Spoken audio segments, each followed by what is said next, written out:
Traditions can be passed down from generation to generation or created in the here and now. All it takes is a little bit of intention, imagination, and creativity. I'm Kimberly Whitman, and my passions are family, entertaining, and creating memories that last a lifetime.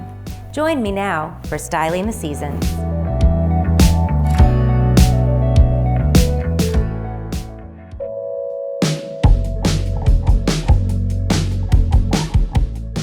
Welcome. Together we're going to celebrate Thanksgiving in style. I'm going to show you how I like to arrange grocery store flowers in my heirloom pieces, and I'm going to give you a little trick to help you remember where the fork and knife go.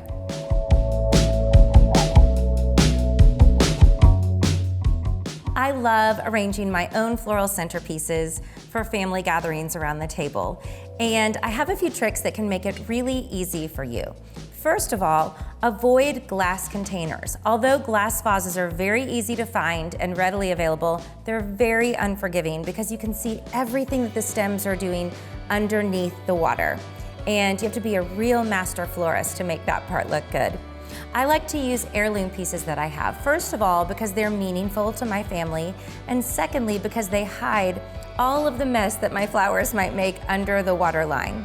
So I've got this old tureen. I'm not really one to use these tureens to serve soups or things like that in them. So I put flowers in them instead in the middle of my table. I'm just gonna take the lid off, and I'll often arrange the lid to the side like this, just because the lids are so pretty. To make my flowers go in and stay where I want them to, I'm going to take these old pieces of chicken wire and stick them inside. They're bendy. You just bend them into the shape that you want them to be and stick them inside the tureen or whatever piece you're using. You could use an old pitcher, you could use an old vase, of course, an old bowl, a punch bowl, anything like that. So I've got my chicken wire in here to guide my flowers and help them stay. I save this chicken wire, especially the coated kind, and I use it over and over again. You can also use floral frogs if you have one that fits nicely into your container. I always watch for these at garage sales. It's a great place to find them. All right, I'm gonna add water.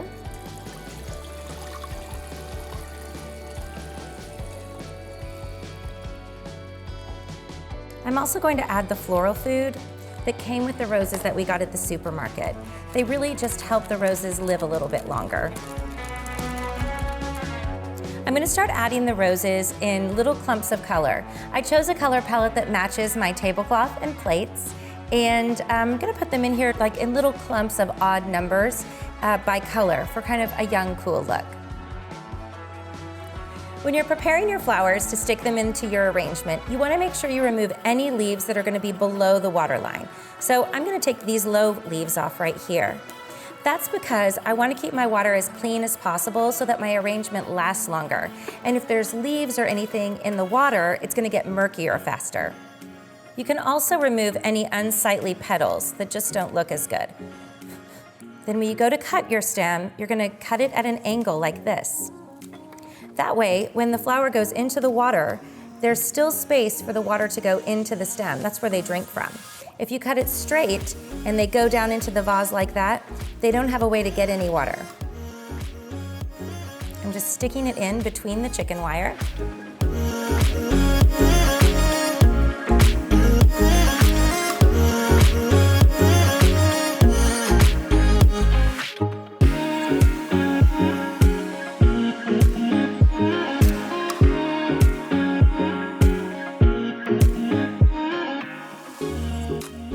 This one is all done, but I have a long table for my big family, so I'm going to make a second one, and I have another trick to share with you. I found this Lazy Susan on sale one time, and I thought that's perfect for my floral arrangements. I can stick my containers on here and turn them around so I can see every side and get a 360 view. So I'm gonna place my tureen on top of my Lazy Susan, and this way when I'm arranging, I can spin it around and see the arrangement from every side, just as my guests will.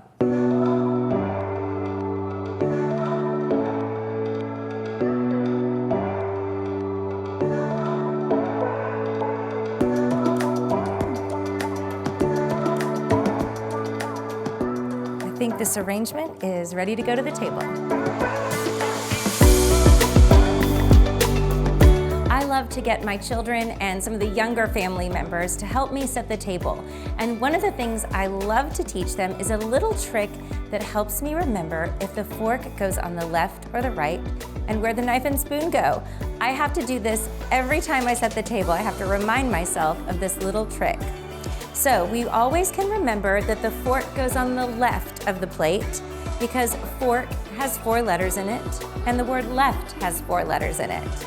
And we can remember that the knife and spoon go on the right side of the plate because knife, spoon, and the word right all have 5 letters in them.